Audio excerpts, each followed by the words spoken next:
করে নিয়েছে।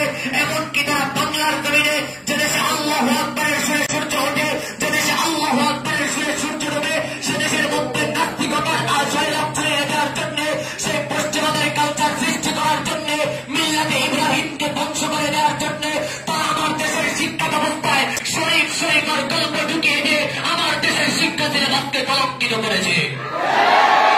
শিক্ষা ব্যবস্থা নিয়ে যখন কথা বলেছে, প্রাক বিশ্ববিদ্যালয়ের আসিফ মাহতাব স্যার যখন এ বিষয়ে কোনো আন্তর্জাতিক সম্মেলনে বলেছে, সারা বাংলাদেশকে যখন এ বিষয়ে জানিয়ে দিয়ে বই থেকে পাঠ্যপুস্তক থেকে শরীফ শরীফের গল্পগুলো ছিঁড়ে আস্থা করে নিক্ষেপ করেছে, তখন প্রাক বিশ্ববিদ্যালয় থেকে আসিফ মাহতাব স্যারকে চাকরিচ্যুত করে দিয়ে তা প্রমাণ করে দিয়েছে তার স্বাধীন বাংলাদেশে বসে যে দেশের রাষ্ট্রধর্ম ইসলাম, সে দেশে বসে ইসলামের পক্ষে যদি কেউ কথা বলে তাহলে তারা তাকেও বাতিল করে দিবে, তাকে চাকরিচ্যুত করে দিবে।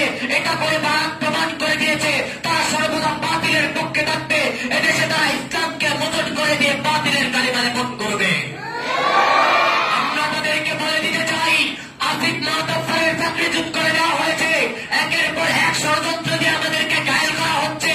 কিন্তু আমি তাদেরকে জানিয়ে দিতে চাই, যদি ট্রান্সজেন্ডার মতবাদী এই বিস্ফোরা আমার দেশের সমাজে বাস্তবায়ন করতেই চাও, যদি স্বাধীন বাংলাদেশের মধ্যে, যদি এই ইসলামী রাষ্ট্রের মধ্যে তোমরা ট্রান্সজেন্ডারকে স্বীকৃতি দিতেই চাও, তাহলে তোমাদের জন্য স্পষ্ট পেগাম, এদেশের মধ্যে তাদেরকে স্বীকৃতি দিতে হলে সর্বশেষ মুসলমানের লাশের উপর দিয়ে তোমাদেরকে যেতে হবে।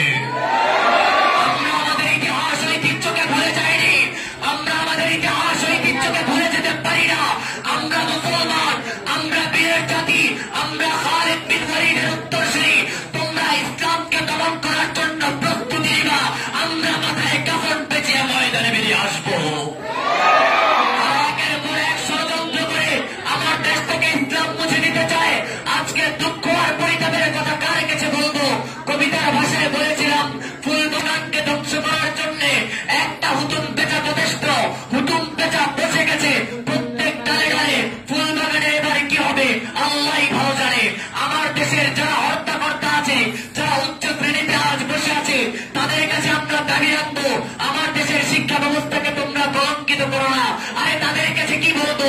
যারা বলে তাদের দিন শুরু হয় তাহাজ্জুদের নামাজ দিয়ে, তারা তাকিয়ে তাকিয়ে দেখে আমার দেশের ইসলাম শিক্ষা বই হিন্দু ধর্মের ভক্তদের ইতিহাস দেয়া দেওয়া হয়।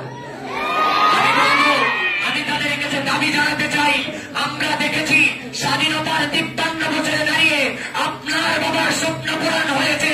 আপনার কাছে দাবি জানতে চায়, আমার বাবার স্বপ্নগুলো আজ কোথায়? আমরা তো দেশকে স্বাধীন করেছি প্রত্যেকটা পরাধীন নাগরিকের কাছে তাদের স্বাধীনতা বার্তা পৌঁছে দেওয়ার জন্য। আমরা তো দেশকে স্বাধীন করেছি দুমুঠো ভাত যারা খেতে পারে না তাদের কাছে হাড় জুটিয়ে দেওয়ার জন্য।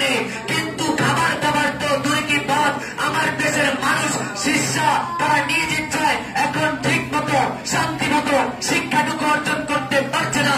তাদের থেকে আপনারা শিক্ষাটাকে কেড়ে নিতে চান। তাদের কাছে আমরা দাবি রাখতে চাই, যদি এই শিক্ষা সিলেবাসকে আপনারা ঠিক করতে নাই পারেন, যদি এই শিক্ষা ব্যবস্থার প্রবর্তন আবর্তন সংস্কার করতে গিয়ে প্রত্যেক বছর বানানের গল্প উঠে আসে, শরীফ শরীফের গল্প উঠে আসে, তাহলে শিক্ষা ব্যবস্থার দায়িত্ব আপনাদের কাছে রাখার দরকার নাই। ওলামায়ে কেরামের কাছে দায়িত্ব দিয়ে দিন। 5 বছরের মধ্যে গোটা বাংলাদেশে ইসলামী শিক্ষা ব্যবস্থা কায়েম করে যাবে ইনশাআল্লাহ। এই ওলামায়ে কেরামের রাষ্ট্রে যে দেশে আল্লামা আজিজুল হকের মতো মানুষ জন্ম নিয়েছে, যে দেশে শামসুল হক ফরিদপুরের মতো মানুষ জন্ম নিয়েছে, যে দেশে শাহ আহমদ শফির মতো মানুষ জন্ম নিয়েছে, যে দেশে মামুনুল হকের মতো সন্তান জন্ম নিয়েছে, সে দেশে পশ্চিমাদের সংস্কার কোনদিনও বাস্তবায়িত হতে দেওয়া হবে না। আমার মুসলমান জাতি সর্বশেষ আপনাদের কাছে একটাই দাবি রাখবো, আমি আপনাদের হাতে পায়ে করজোর করে দাবি জানিয়ে দিতে চাই।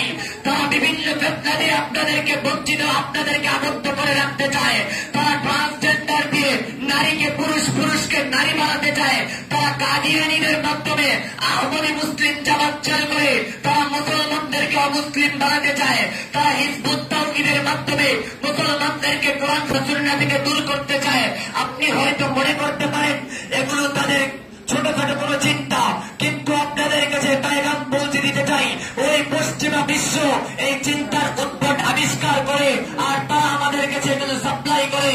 আমি আপনাদেরকে বলবো, যদি প্রত্যেকে জামানার খালেদ হতে পারো, যদি প্রত্যেকে শামসুল হক ফরিদপুরি হতে পারো, কিংবা যেখানে বাতিল আসবে সেখানে আল্লামা আহমদ শফীর মতো বাস্তবায়ন তাদের রূপরেখা পরিবর্তন না করে তাদের সে আদর্শ নিয়ে ময়দানে আসতে পারো, খোদার কসম করে বলি বাংলার জমিনে বাতিল কোনোদিন টিকতে পারবে না। পরিশেষে কবিতার ভাজে ছন্দের সাথে একটা আক্ষেপ রেখে যাই, বড়দের সেই আক্ষেপটাকেই আপনাদের কাছে উপস্থাপন করে যাই। কিন্তু আজ কোথা রাখি লাজ ডুবিল কি ভাগ্য তারা, আমরাই একদিন গড়েছি কুরুতুবা খোরাসান বুখারা। আমরা জেনেছি জ্ঞান আলো, কত জাতি উজ্জ্বল হলো, শিক্ষক কেন শিষ্য হলো, এ ঘর কেন আধার বলো। ভুলেছি অতীত, কেটেছি শিকড়, আছে কি ভবিষ্যৎ, কাপেলা কেচাদের তুর্কিস্তানের ধরেছে ভ্রান্তপথ। সালাফের পথে মুক্তি খালাফের ইমাম মালিকের বাণী, রসনে আজমে রুহে বেলালের সঞ্জীবনী। সে যুগের মুসলিম বুখারী, এ যুগের মাদানী কাশ্মীরি, সে যুগের মুসলিম বুখারী, এ যুগের মাদানী কাশ্মীরি। এসো ভাই তাদের পথে চলি, তাদের মতো জীবন গড়ি। অতীতের নমুনা ভাই একবার যদি জাগাতে পারি, দেখিবে দুনিয়া করিবে চুম্বন আমাদের পায়ে পড়ি। নাসরুম মিনাল্লাহি ওয়া ফাতহুন করিব ওয়া বাশশিরিল মুমিনিন।